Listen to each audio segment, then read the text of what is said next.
Ja mēs tikai šī dzīvē vien ceram uz Kristu, tad esam visnožēlojamākie cilvēki.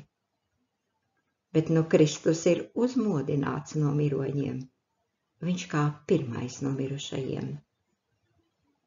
Jo kā caur cilvēku nāve, tā arī caur cilvēku miroņu augšām celšanās. Jo kā Ādamā visi mirst, tāpat arī Kristu visi tiks dzīvi darīti. Bet ik viens savā kārtā. Vispirms Kristus, pēc tam tie, kas Kristum pieder viņa atnākšanas dienā. Un tad nāk gals, kad viņš nodod valstību Dievam un Tēvam, kad viņš būs iznīcinājis katru valdību, varu un spēku, jo viņam vajag valdīt. Tiekams viņš noliek visus ienaidniekus sev zem kājām.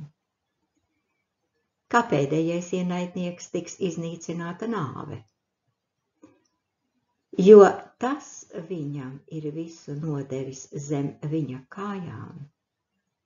Bet, kad saka, viss viņam nodots, tad, protams, izņemot to, kas viņam visu nodevis.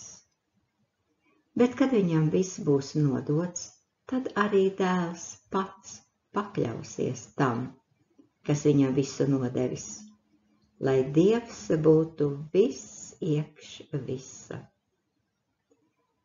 Ko tad tie darīs, kas liekas kristīties par mirušajiem? Ja jau mirušie augšām necelsies, kam tad kristīties par viņiem? Kādēļ arī mēs ik brīdi esam briesmās?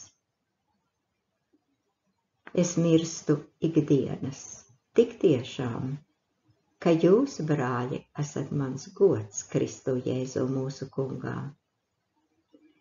Ja es tikai mirstīgs cilvēks būdams, esmu Efezā cīnījies ar plēsīgiem zvēriem, kāds labums man tur būtu?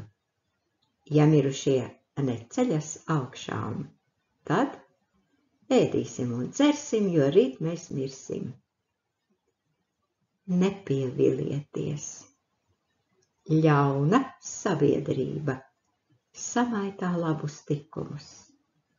Esiet skaidrā prātā un negrēkojiet, jo daži Dievu nemaz nepazīst.